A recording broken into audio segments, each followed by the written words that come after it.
Hi guys, and welcome to our YouTube channel. The Sweethearts.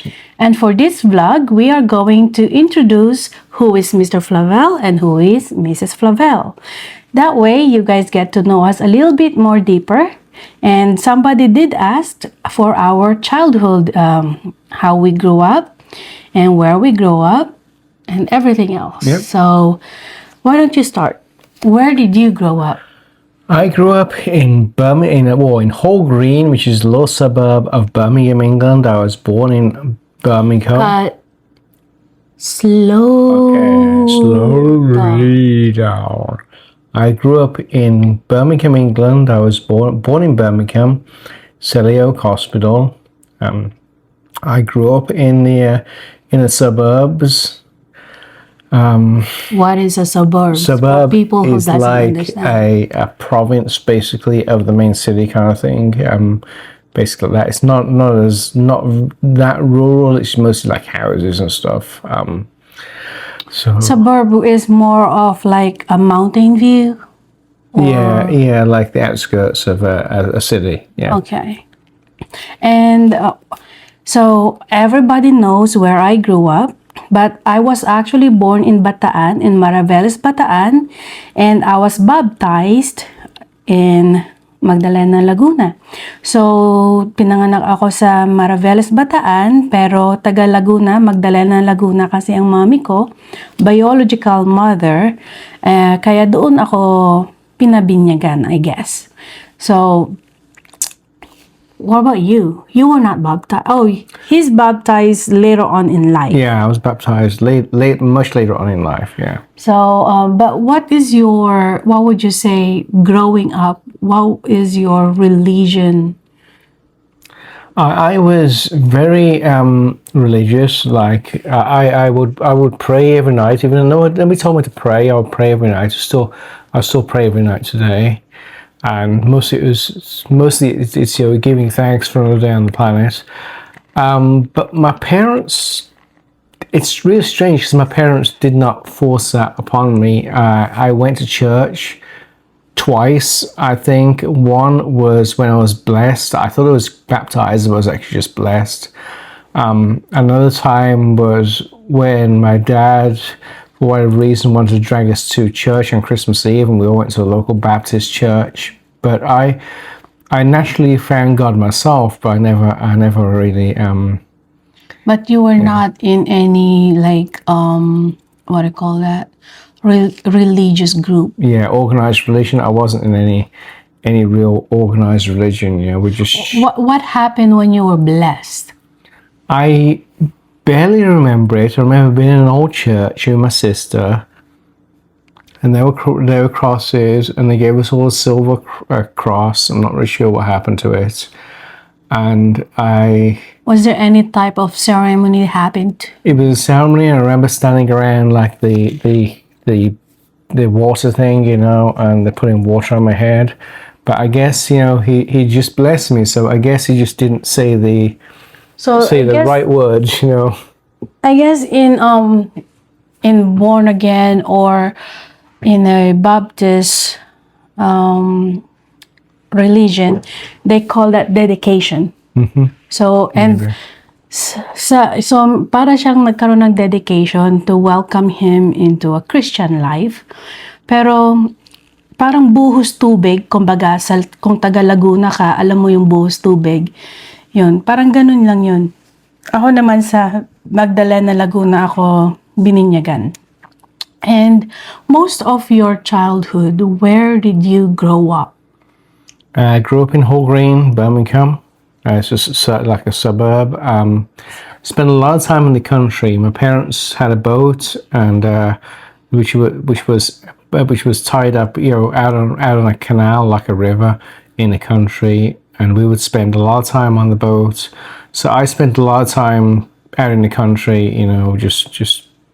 What city? What country? What? It was in England. It was all around, wherever we had the boat. Mostly Worcestershire, but wherever we kept the boat for a period of time, we used to move it, to different locations.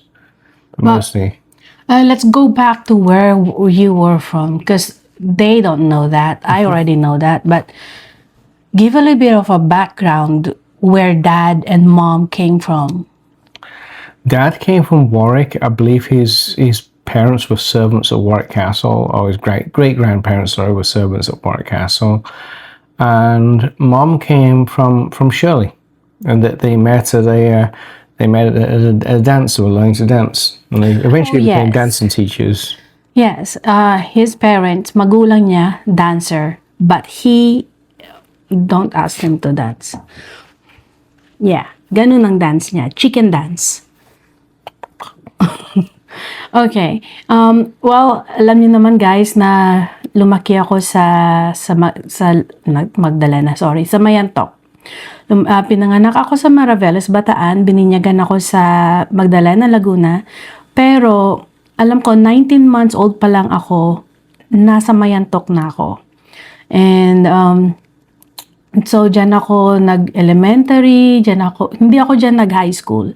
Pero buong elementary years ko mula kindergarten, hindi ako nag-kinder. I didn't do kindergarten, I didn't do pre-K. Back in the days, that wasn't a thing, I guess. Pero from first grade hanggang grade 6, Mayantok ako. And then, where did you go for school, like your primary school? Primary school was Chilcote School in Hall Green. It's since been basically completely demolished and rebuilt, as far as I can tell. But yeah, that was my primary school. Where did you go for high school?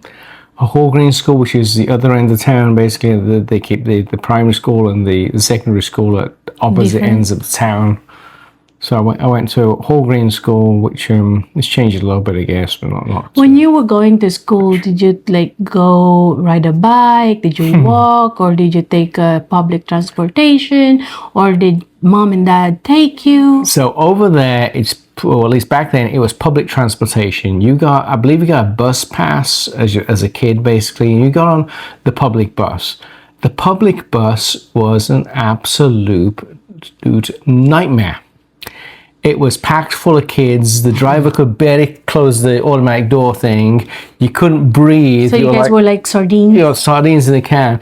He would usually blow past all the stops after that because he couldn't get any more passengers on, and let all the kids off at the school. After about a week of doing that, I was like, the bus ain't worth it anymore, and I started walking to school. And the funny thing is, how far is it?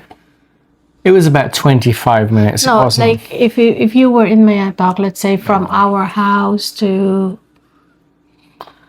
crossing Mayantok crossing. Maybe, yeah. Maybe that's far. You walk that far? 20-25 minutes, whatever it was. I have to look at a map to know how many kilometers. That is not gonna be a 25 minutes walk. Not too. It wasn't too far. It wasn't more than an hour. I know that. So did that. Funny thing was, I used to. Yeah, my parents used to dress me up. I used to have a blazer on and all this kind of proper school uniform on. But as soon as I got to the end of the road, I would take the blazer off and throw it in my backpack. Why?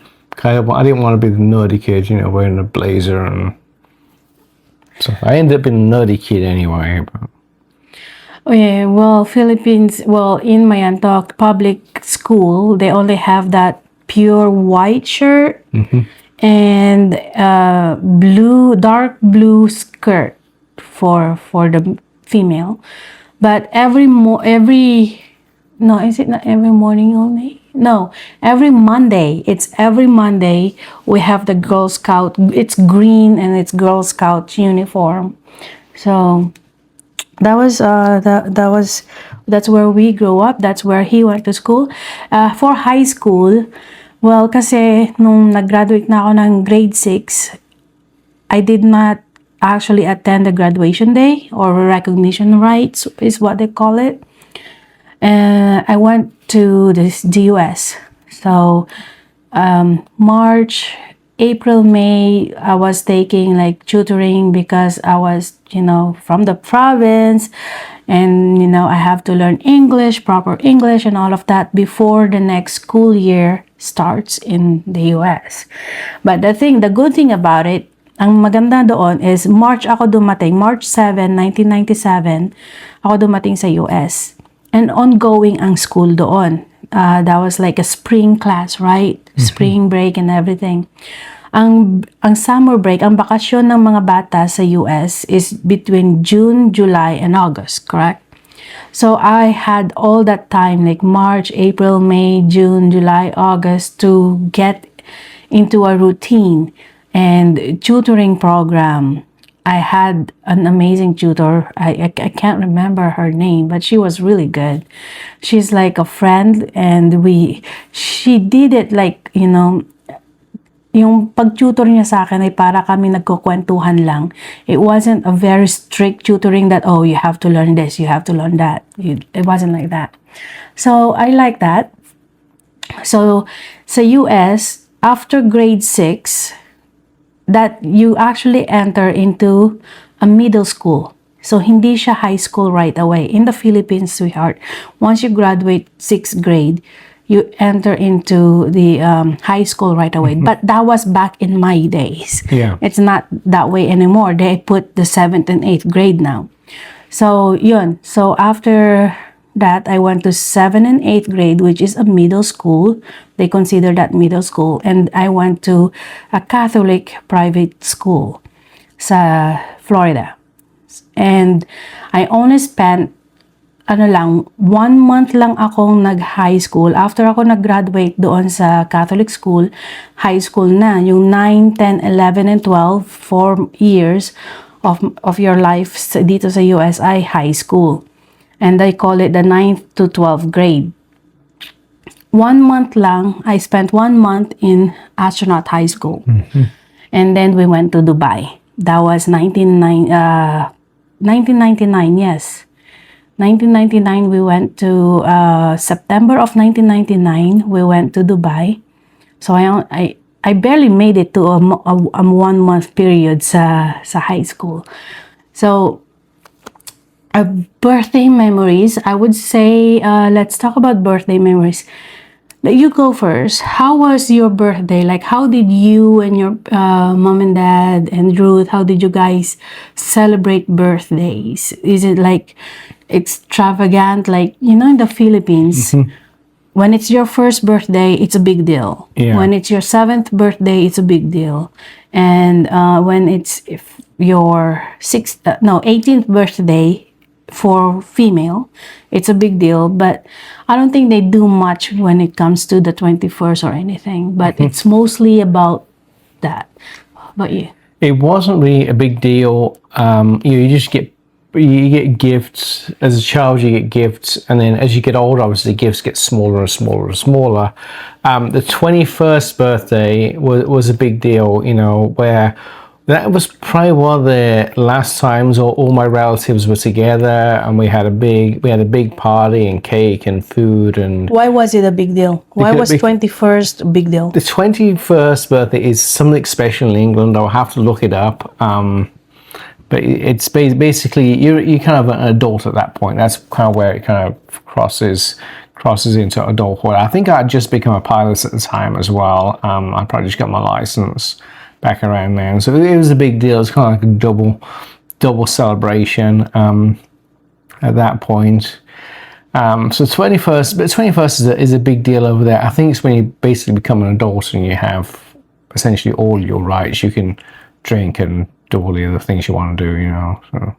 Well, obviously, I don't remember anything about my first birthday, but I remember every birthday in Mayantok is special.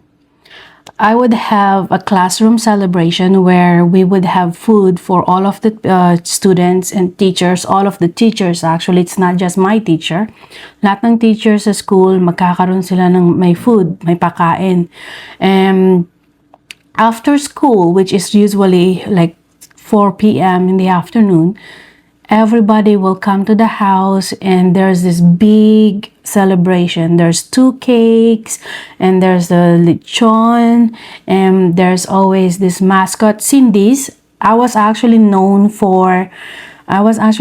it's true. I was known for the Cindy's girl because every birthday I will have Cindy's. So this is like McDonald's, Jollibee, but I was really, really interested with Cindy's. Meron nga ako yung doll. I have Cindy's, the doll. Like Tommy, I have. So, and yes, never pa akong nag-birthday. I never had any other birthday celebration with McDonald's or Jollibee. It's always Cindy's.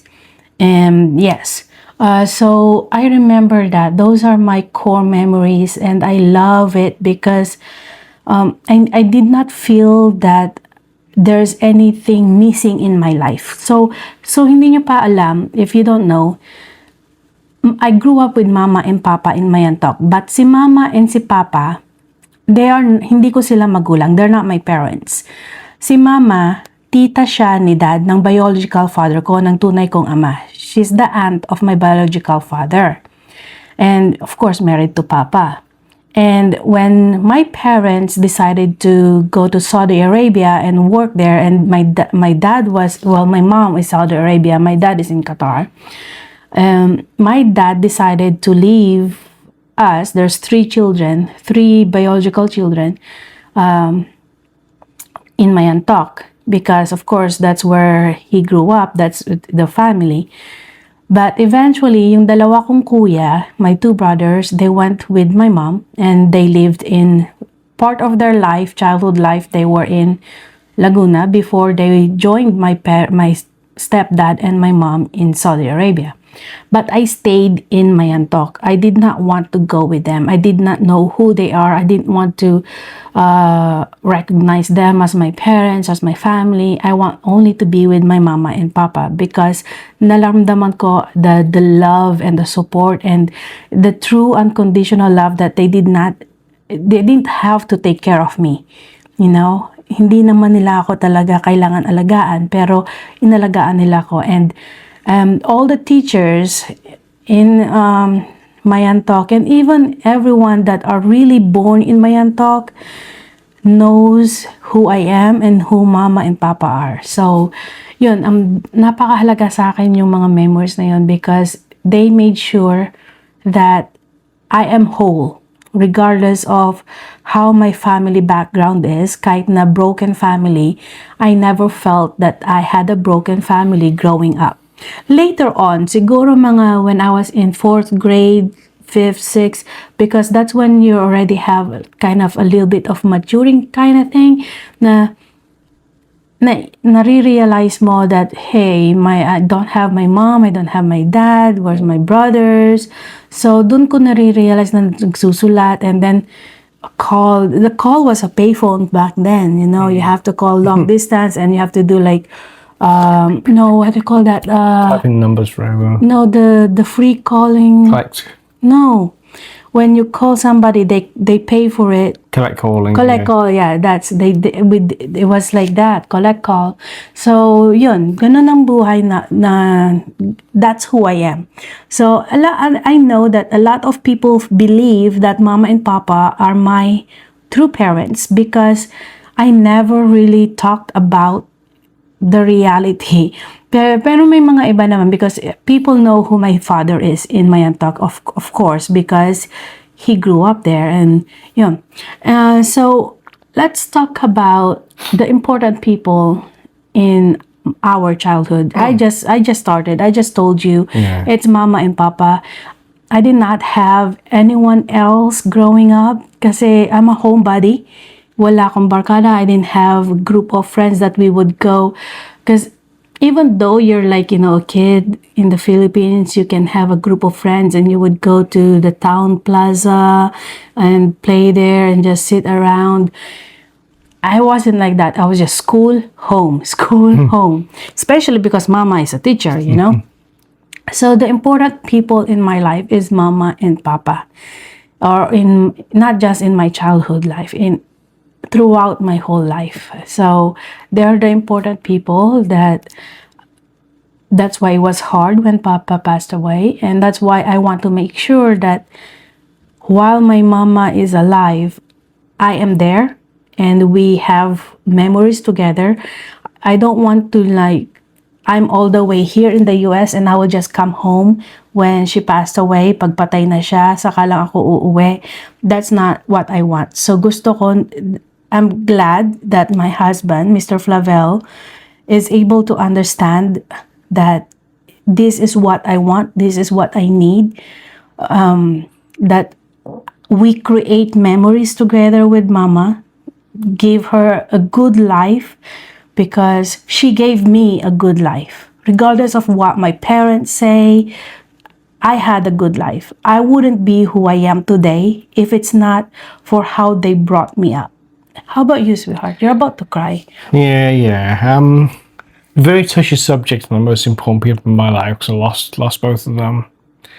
I had one childhood friend who died in a car accident.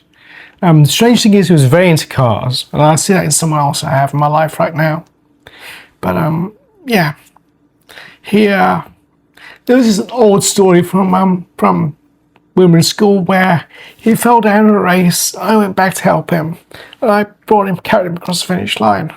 How old were you? I don't know, not very, probably 10, I think. 10's like that, and then yeah, I think one day he'll carry me across the finish line. But and then my grandmother as well, who my parents were basically too busy to take me to school. I was assigned to a at one point they thought I had special needs and they assigned me to the government assigned me to a special needs school for about a year. My parents were basically, it was a long way away. We're talking probably 15 miles, I don't know. Long bus ride, 2 buses. So they were too busy to take me to school. So my grandmother would then walk to our house, walk me to the bus stop, ride the bus with me to the school, ride the bus all the way home, and then ride the bus again to the school to pick me up and ride the bus again all the way home. She basically shuttled me back and forth to school until the government and infinite wisdom realized that I wasn't a special needs kid, which is all the way along. My brain may work differently, and we've talked that in some of my Facebook videos. Like there's someone else I know whose brain definitely processes information differently, but it doesn't mean we're dumb. Our brains are completely different. It doesn't mean we're dumb. So that those are 2 most important people in my childhood, and they still help me every day today. They still help me.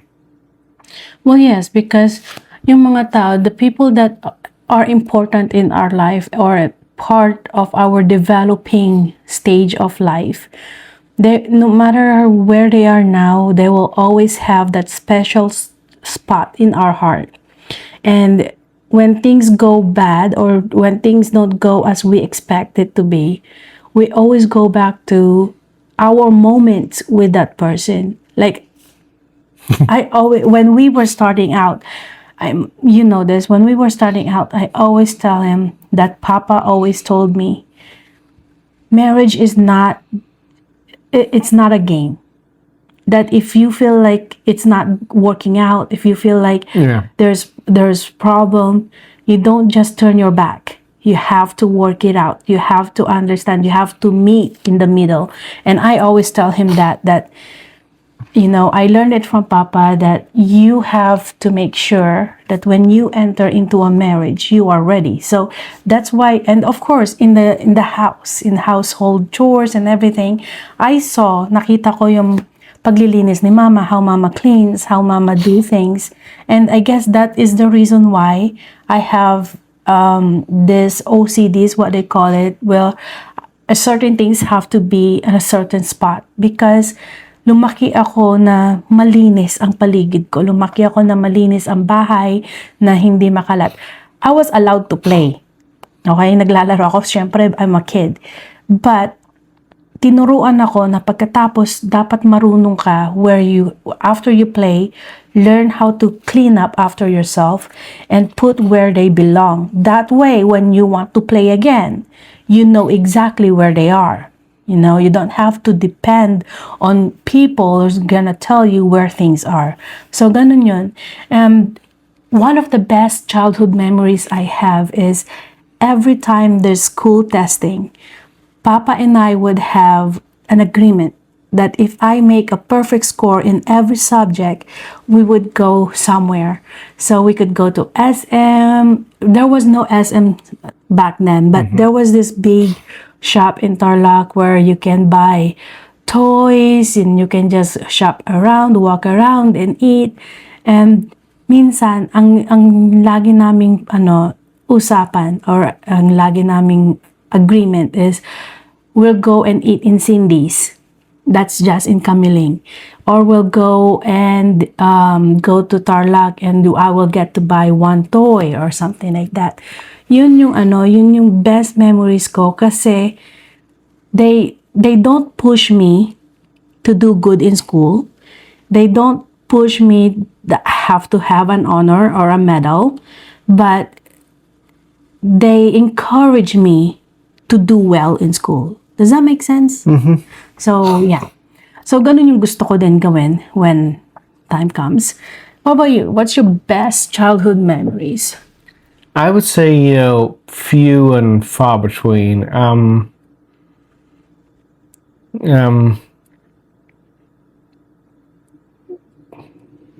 That's the difficult one, really. I was very quiet and reserved as a child. We didn't travel much in at least in the childhood. When we got to become adults, we traveled a lot more. But when we were children, we didn't really travel too much. So what were you doing? Let them know. I mean, I already know this about you, but what do you do when you're at home? I would be in my room taking apart electronics, breaking things. You still do. Shocking my sister with things, wiring door handles up to electricity and letting my sister touch them. I pushed my sister down the stairs in a cardboard box one day because he wanted to make a roller coaster ride. Napaka-bully niya. Hamakay mo yun. Gusto niyang kinukuryente niya yung kapatid niya. He's the eldest. Siya yung kuya. So, yung bunso, dalawa lang sila eh. Kinukuryente niya, tinutulak niya down the stairs, napaka-bully. It's now I know where, Yeah, I'm just a scientist experiment with things. And then when my parents bought the first computer in '86, I was 2 years old. Yeah, then I was well into the computer, typing things in and writing things on the computer all the time. And working out how it worked without taking it apart, basically. So yeah. I was always into dolls. Oh no, I was into car also. Because I remember Papa and I, pumunta kami sa palengke. We went to the market and I saw this red car. And I just stared at it and I was telling Papa I want it. And Papa's like, no, we're not gonna buy it. It's for boys. And I sat down in the middle of the market and I said, I want that car. Sabi ko, gusto ko yun. Eventually, Papa bought it. So I came back home and Mama was like, what the heck, But, Papa said, well, she wanted it, so she got it. So, I was into that one red car. And also, I have a stone. You know how you have a stone? Yeah. Where is that? Oh, so it's in there, yeah. You have a stone. I also have a stone. And this stone is like a shape of it's like in the shape of a chair. Because nung may construction around the house, they were doing something. I saw this big stone that's shaped like a chair. I grabbed it, I washed it, and I used it as a chair for my Barbies. And until now, Mama kept that chair. Kapag may nagko-construction sa bahay, when there was people like fixing the roof and everything, they almost threw that stone, and Mama told them, no, that's Nene's. So I still have that. Yeah, even the Barbies that have no more legs, no more head, or the head is falling off, it's still there. Nasa bahay pa. Pero now we talked about the best childhood memories, and let's move into the saddest part of a childhood memory. I would say the saddest childhood memory I have was, I know it should be happy, kasi I'm I'm finally getting to know my real mom and my brothers. But that moment when I entered in that airplane in March 7, 1997, I felt like my heart stopped beating because I left my mama and my papa. And I didn't know how I was gonna go back home. I don't know if nakakabalik pa ako. I don't know if I will see them again. So it was the saddest childhood memories I have, but I did not cry and I pretended I'm okay kasi I was also scared. Hindi ko pa kilala ang mommy ko. I don't know my mom that well. I don't know how I was supposed to react. I don't know how I was supposed to act towards around her, how to talk or how to do things. So I kept that feeling of that longing of there was a point of that plane ride that I wish I could just get off the plane. I wanted mama and papa. I couldn't sleep. I wanted mama and papa because I would always sleep with them. And that would be the first time that I will not cuddle with mama and papa. And when we arrived in the US, I was scared. I remember this. I was watching, nanonood ako ng movie sa salas in the living room. This is in Florida now. And all the lights were off. And I was scared. I'm still a little girl, you know. I'm from the province. And I'm now in this new environment, new home, with people that I did not grow up with, although they are my family. I turned off the TV and I was calling my mom. I said, Mom, because I'm scared. I wanted to go to sleep. And I would sleep with my mom in their bedroom, in the master bedroom, because I don't have my own room back then. So I was like, Mom, can you come and get me in the living room? Kahit na malapit lang, but I was really scared. I'm scared of the dark. It's my first time that I was away from my antok from my mama and papa, and she did not come. She did not come for me, and she said, "You're stupid girl. Should know how to come here and walk and use your feet."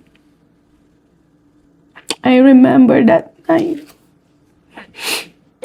I closed my eyes trying to go back to that room.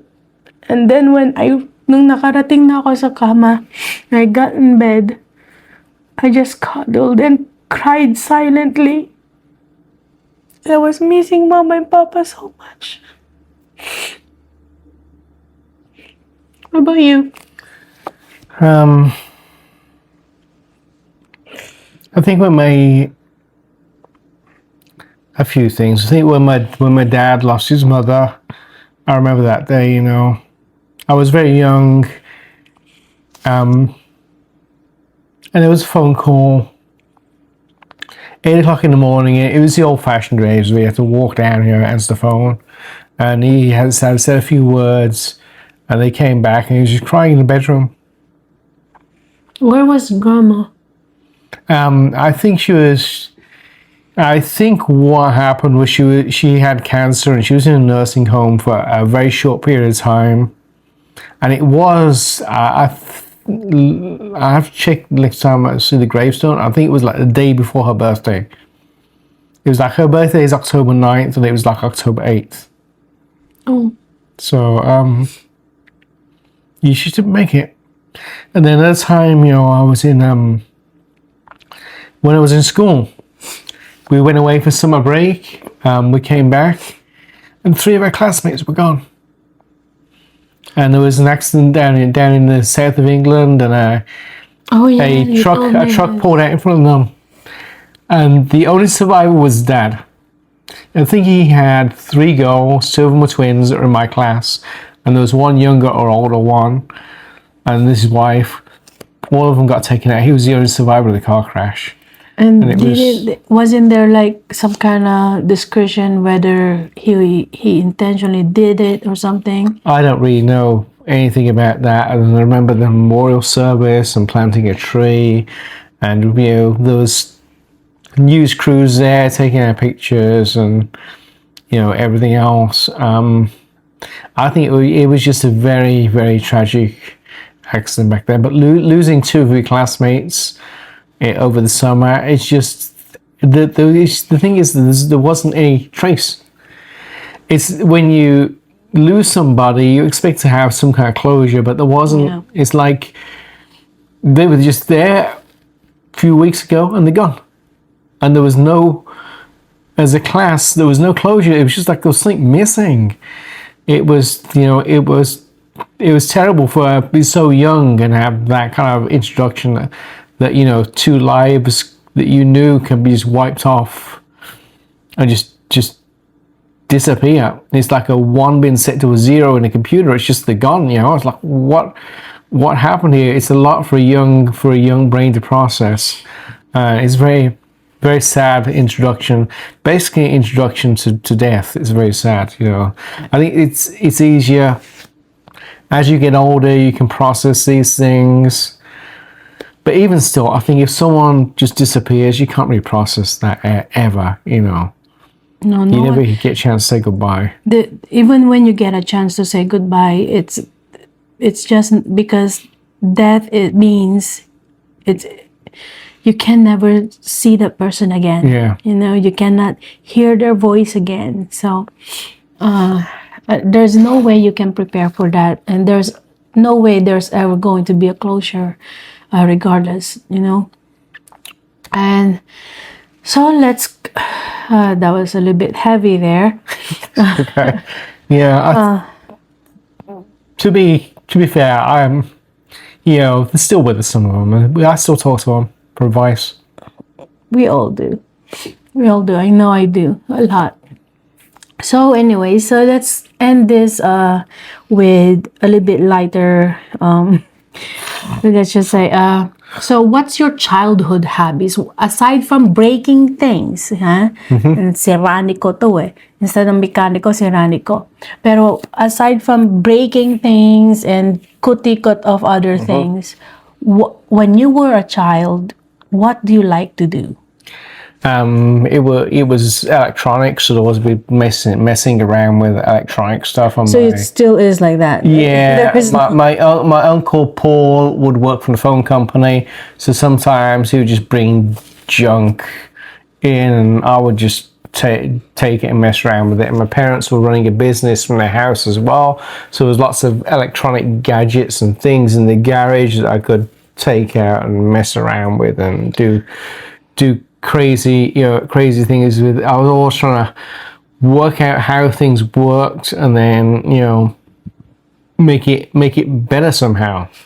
That was my whole You thing. didn't do any reading or painting? Not much. I think I got through college and got through high school a little better if I'd done reading and not messing around with radios or taking apart the phone to get the radioactive material out of the phone, because back in the day we had these glow-in-the-dark phones. Well, I found out these glow-in-the-dark phones had a small amount of radioactive material in it. So as a kid, what do? You take apart the phone and get the radioactive stuff out of the phone. No, I can only imagine what Dad have said when you did that. I thought it was an old phone, so nobody wants it anymore. But I had a glow-in-the-dark circle. It was probably dangerous. Oh, and then taking apart smoke alarms as well and getting the radioactive stuff out of smoke alarms. And I still have all my fingers.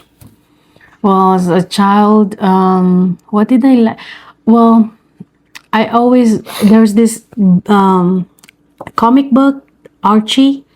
Do you know that? No. Archie.